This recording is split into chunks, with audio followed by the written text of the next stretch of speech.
Ya tenemos en la línea a José Medina Mora, presidente de Coparmex. Vámonos al rollo de... Menos bla bla bla y más realidad. El rollo de... José Medina Mora, qué gusto tenerte en el programa. José, ¿cómo estás? Buen día. Muy buenos días, ¿cómo están? Qué gusto saludarlos. Igualmente. Pues, no, hombre. Gracias por estar acá. Oye, acá extrañando a José Medina Mora, el presidente de Coparmex Jalisco, pero ¿cómo te ha ido a nivel nacional? Sí, Diego, la verdad que muy bien, muy contento, con muchos temas que brincan y cuando salimos de uno ya empezó otro, pero muy contento del trabajo que se ha podido realizar en todo el país.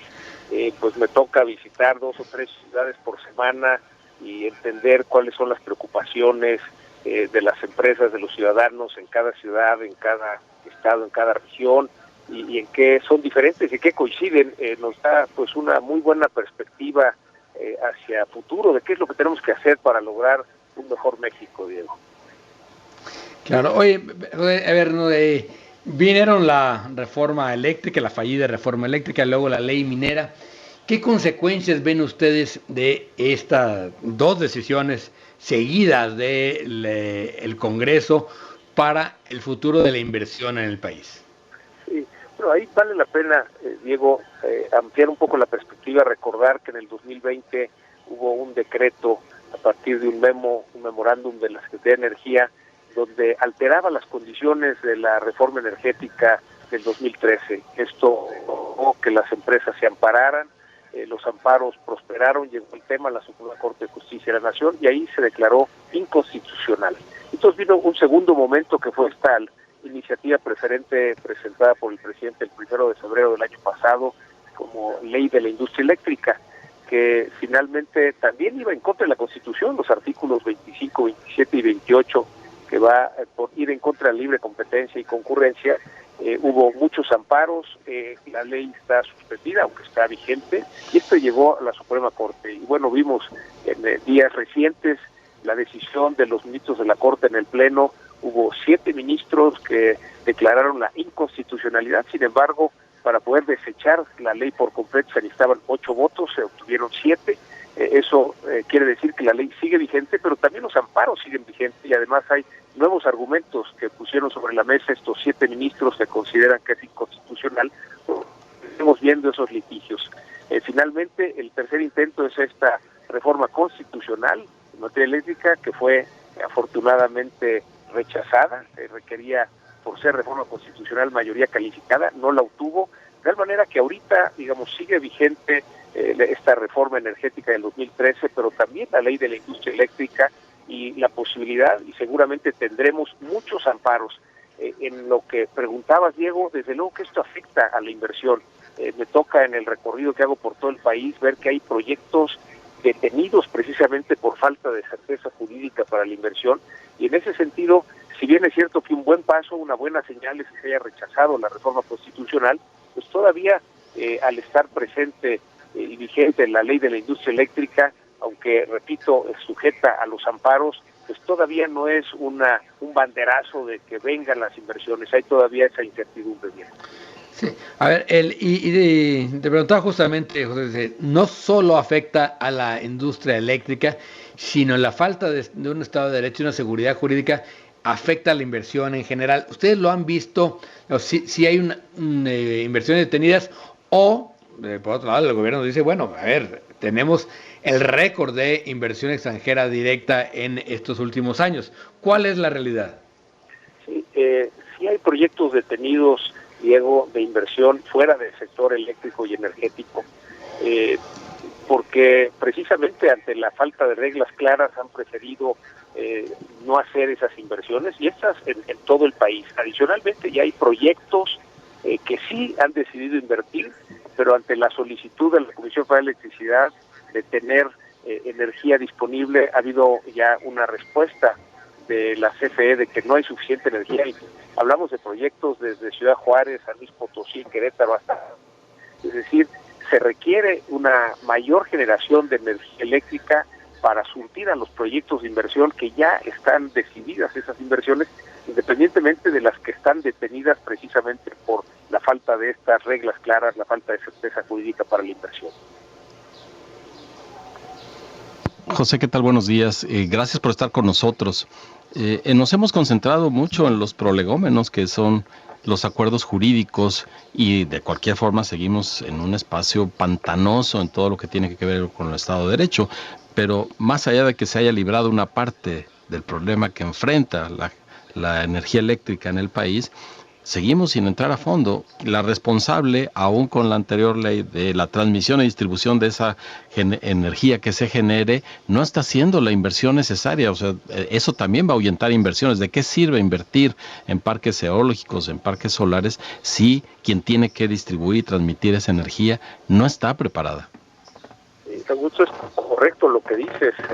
Desde la reforma energética del 2013, transmisión y distribución es monopolio de la CFE, y la CFE requiere recursos para invertir.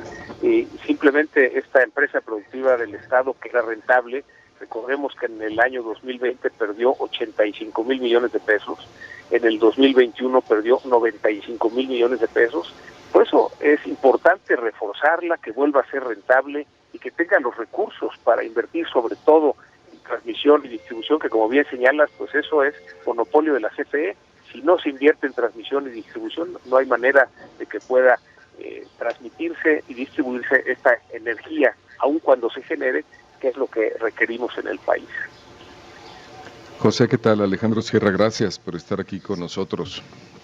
Uno de los resultados que hemos visto a partir de la votación que se dio el domingo, por lo menos es una cosa que yo no había vivido, no sé tú, es esta dolorosa polarización que se está dando en el país, y desde la máxima tribuna el presidente señala traidores a la patria a un grupo de diputados que nos representan a más de 20 millones de mexicanos, y se inicia una campaña desde el partido oficial en una cacería de brujas por una serie de personas que piensan diferente y que también ven por el país.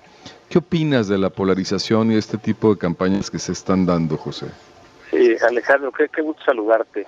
Igualmente. En realidad, lo que tenemos que lograr en este país es que haya esta libertad de expresión, ese entorno en donde cada quien pueda expresar libremente lo que piensa y que vote libremente. ¿Qué es lo que vimos precisamente en el domingo?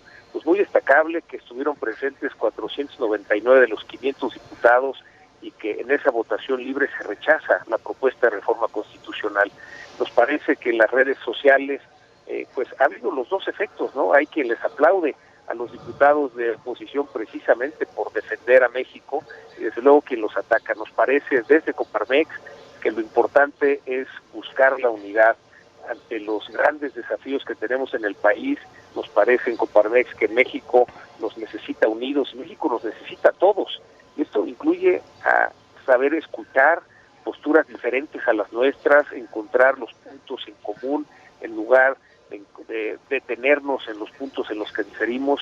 Eso es lo que nos parece que nos permitirá construir esa visión de futuro esperanzadora, que es lo que el país requiere, en lugar de detenernos si votaron de una manera o de otra. Para eso son las instituciones.